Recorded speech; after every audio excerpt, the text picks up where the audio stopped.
What it do, Ramley? We are riding with the Rams today.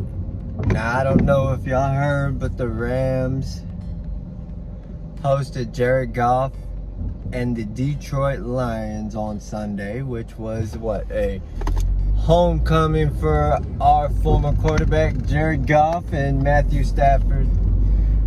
First time playing against his former team, the Detroit Lions. And, I know a lot of people aren't overly thrilled with the results. I mean, yeah, everybody's happy the Rams got a W, of course. I mean, McVay tells us all the time, you can't take wins in this league for granted, regardless of who you're playing against. And everybody was hoping that the Rams would go in there and just beat the shit out of damn Detroit. They wanted Jared Goff to get knocked on his ass a bunch of times. The fact is, though, the Lions were up for this game. I'm not saying the Rams weren't. I'm not saying the Rams weren't prepared for this game. But the Lions just had more motivation, They had nothing to lose.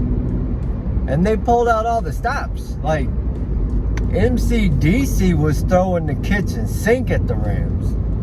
And considering that, the Rams still won by almost double digits. Normally in a situation like that where a team converts 2 fake punts and an onside kick, I mean, just those little special teams woes like that, you're going to win those games. And they didn't even come close. Well, I mean, I don't know about y'all, but there was now one point in time, even early on, I mean, even while the Rams were having to weather that storm where they try to hit Jared Goff with the zero blitz and he burns him with the DeAndre Swift screen pass that goes 63 yards for a touchdown, and then hit the Rams with a sneak attack onside kick and then go up by 10. The Rams still hadn't been on offense, and there was no time during that period. Yeah, it was frustrating because it's like, God damn, these motherfuckers ain't playing. Like, can we get the ball? Like, we just want to see Matthew Stafford get a chance out there. But there was not one time, 1 second where I was like, oh shoot, the Rams are in trouble. I wasn't worried. Like, they were up 10-0. The Rams haven't even had a snap on offense. The Rams offense hasn't even seen the field yet. So I was never worried about any of that. And just throughout this entire game, there was never a chance where I was worried the Rams were going to lose. It just wasn't something that I was worried about. Like, there was just never a doubt in my mind that the Rams were going to end up winning the game. My biggest disappointment in this game was Hendo. I mean, I don't even think it's necessarily Hendo's fault, but just the running game. And so, like, pretty much what DeAndre Swift did for the Lions, I kind of thought Hendo should have done all that. Like, we should have got that out of Hendo in this game. I thought this was going to be a good game for him. But the Lions came prepared to stop the run. And plus the Rams that's how McVay does it on games where he knows that passing the ball, like, wait till we play Tennessee. He's just going to be so tempted to throw the ball. You're only going to see the running game just to keep the defense honest, and have to respect the fact that the Rams can run the ball, which opens up play action. I mean, our quarterback is our strength on offense, and Cooper Kupp, obviously, he's a prolific receiver. He's all universe, He's off to a record-breaking start to the season. I mean, this motherfucker is just out of his fucking mind with the shit he's doing out there. It's nuts. And I mean, old Cooper Kupp. You've got to give the Lions props. You've got to give MCDC props because he's one hell of a coach. You know, he's still got his guys' attention, and he's still got his guys running through a brick wall for him. Usually a team that's 0-7, they checked out by now, and they're not even paying no attention to the coach, man. They're like, fuck you, I ain't worried about you, you suck. But that ain't the case. The Lions are still dialed in. They're still buying what he's preaching, and they're still giving him effort. And obviously, they respect Goff too. Because they wanted to win this game for Jared Goff. Like, out of all the games they played, I mean, yeah, they gave Baltimore a run for their money. We can't forget that. But I don't think they were doing all these trick plays and pulling out all these stops that they were pulling out. Like, I think they just straight up hung in there with Baltimore and lost by a record-breaking field goal for 66 yards? I mean, by Justin Tucker. But that's why the Lions came out there with that aggressive mentality, trying to keep Matthew Stafford off the field, because they knew Matthew Stafford was gonna toast him. It didn't seem like it, you know. I think as Rams fans were getting spoiled because Stafford threw for 330-something yards and 3 touchdowns in this game. We just didn't have no 70-yard touchdowns. Other than that, I mean, Stafford's still efficient. He's still running the offense. We just didn't have much on the ground in this game. And defense was overly aggressive. As Rams, when Jared Goff was our quarterback, we knew anytime the defense sent the house at Jared Goff, he didn't know what to do with the fucking ball. And he would eat a sack. I mean, to the point to where it was embarrassing. Did y'all watch that Super Bowl against the Patriots? That shit was embarrassing. Like, you almost felt bad for Goff in that game because he looked like he didn't belong out there. It's like, oh my God, y'all got a high school kid out there scared shitless every time he takes the snap. And he didn't play that way against the Rams.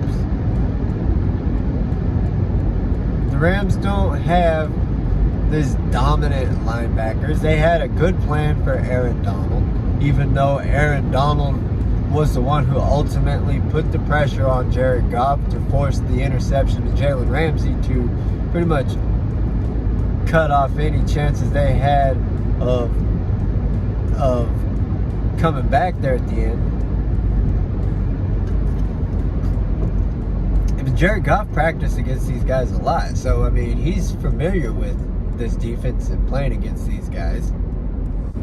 Like, almost like what you would have liked to have seen was kind of the opposite of what the Rams normally do on defense. Even though, like Jalen Ramsey said, like when the lady asked him in the press conference, I think it might have been Lindsey Theory, asked him about the defense struggling. Jalen was like, "What the fuck you talking about? We didn't struggle. Like, did you? Like, I guess we see it differently because we gave up 1 touchdown on a bonehead play where we got over aggressive trying to eat Jared Goff alive, and Jared Goff threw the ball right at the blitz, a little screen pass right at the blitz, and DeAndre Swift burned us. And we did a piss poor job of tackling on that play, and they took it 63 yards to the house. Other than that, there was nothing but field goals. And that's what the Rams defense is built on. Giving up field goals. I mean, everybody keeps saying this. Every time y'all watch a Rams YouTuber, talk about the Rams defense, they're going to tell you, yes, the Rams are going to play soft. They're going to give up yards in between the 20s. But they're going to keep teams out of the end zone, and we're trading touchdowns for field goals. While the other team's scoring field goals, we're scoring touchdowns. Mathematically, we're going to win.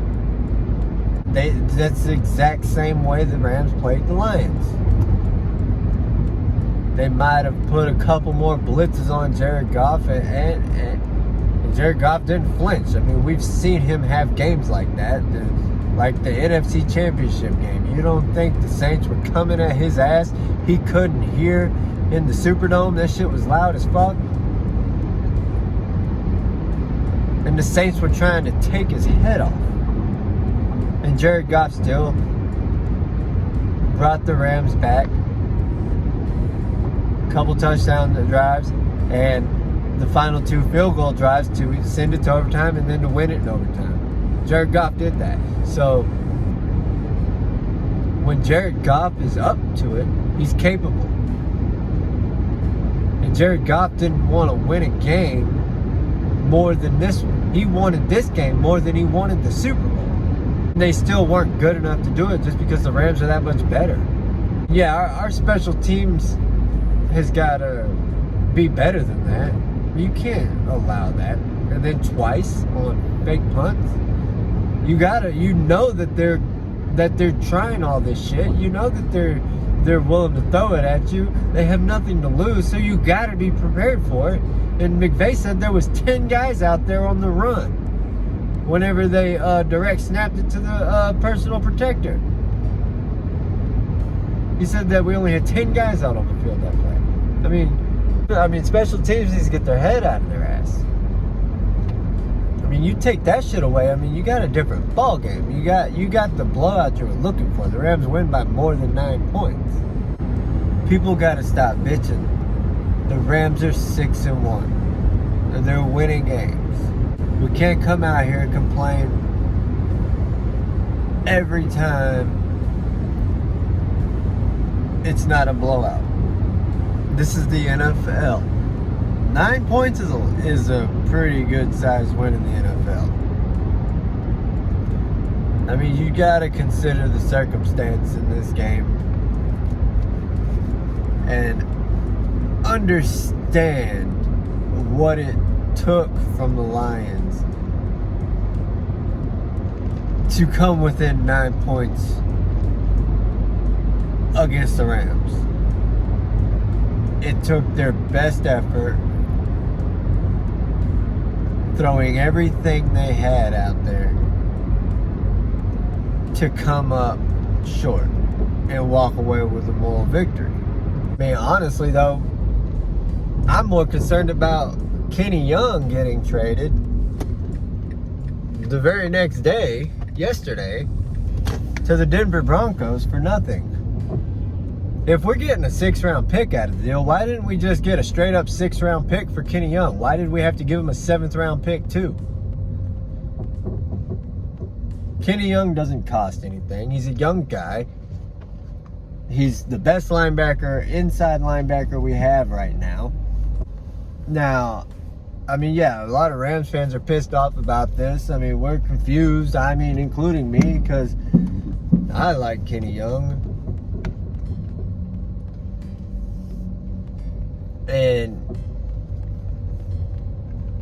And then I remembered, okay, 2 days before that, the Rams restructured Rob Havenstein's contract to clear $3 million off the cap. Or, clear $3 million of salary cap room. So, I think the Rams are trying to cook something up. I think they got a little trick up their sleeve, but that's still to come. Other than that, I don't see what's the reason of getting rid of depth when you're trying to make a Super Bowl run here. I don't think getting rid of Kenny Young makes you better right now.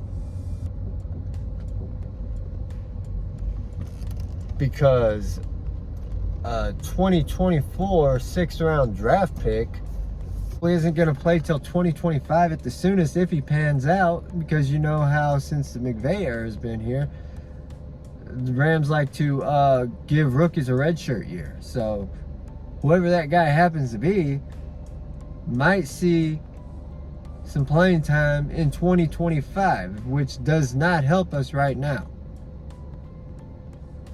Obviously. So there's got to be, the Rams have to be cooking something up right now. That's the only thing that makes sense. So we're still watching, we're still paying attention to that. I don't know when the trade deadline is. I mean, I know it's soon. While everybody's still kind of pissed off about Kenny Young getting shipped out of town and donated to the Broncos, let's give Snead and McVay the benefit of the doubt in the meantime and wait until this trade deadline. If it's over, if the trade deadline comes and goes and we don't, and nothing else evolves out of the situation, then yeah, we can go ahead and start venting our frustrations. But based on just recent history and the way the Rams have been moving, you got to trust that the Rams know what they're doing. Oh, and one more thing that I've seen a lot of people complaining about Ben Skoranek back there returning kicks, which, okay, yeah, that's, what the fuck's up with Ben Skoranek back there returning kicks? A lot of people have been wanting to see Tutu Atwell back there. Again, we've got to give the coaching staff the benefit of the doubt.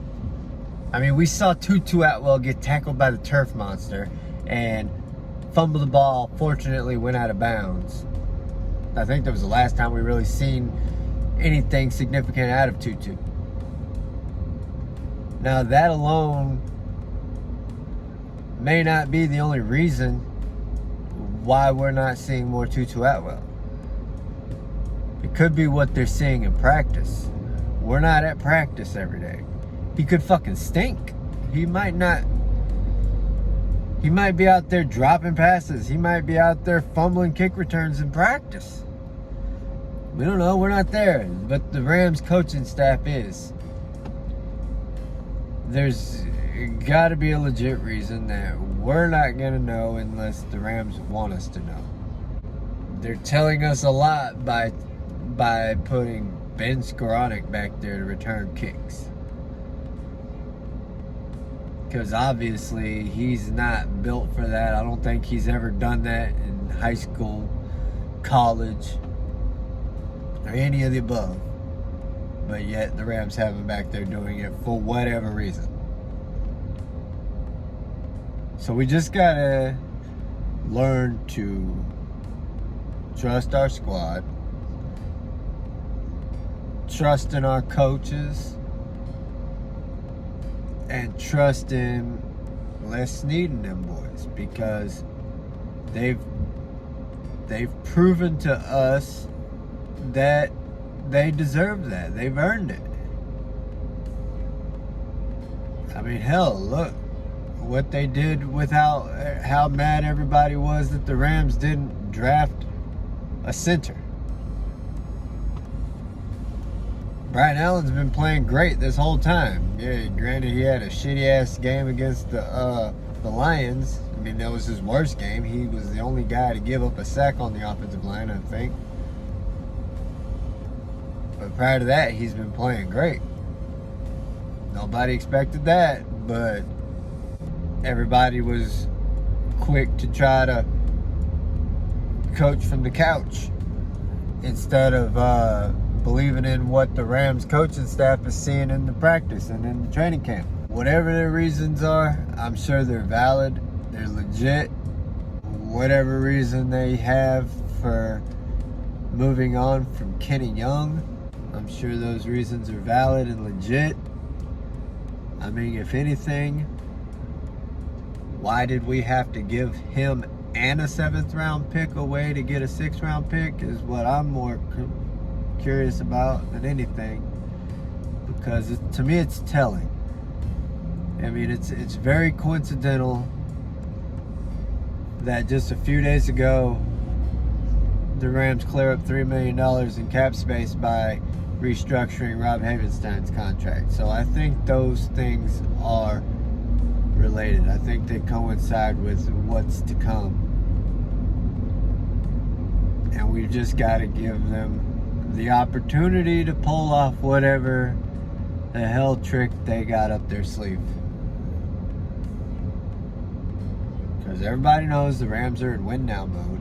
Everybody knows that the Rams are built to win a Super Bowl. Minus a piece here or there. We might be out there trying to get that last final missing piece, or maybe the next possible one to help, get us over the hump. Might help us, with the Cardinals next time we play them. But we're riding with the Rams, no matter what, win, lose, or draw. And I appreciate y'all for riding with me. Y'all have a good day. Deuces. The Rams are going to be fine. They're going to keep doing what they do. D-Will's going to come back. They're going to keep clamping down on people, keeping them out of the end zone. Obviously we had a bad game against the Cardinals. Hopefully, next time we can get them back.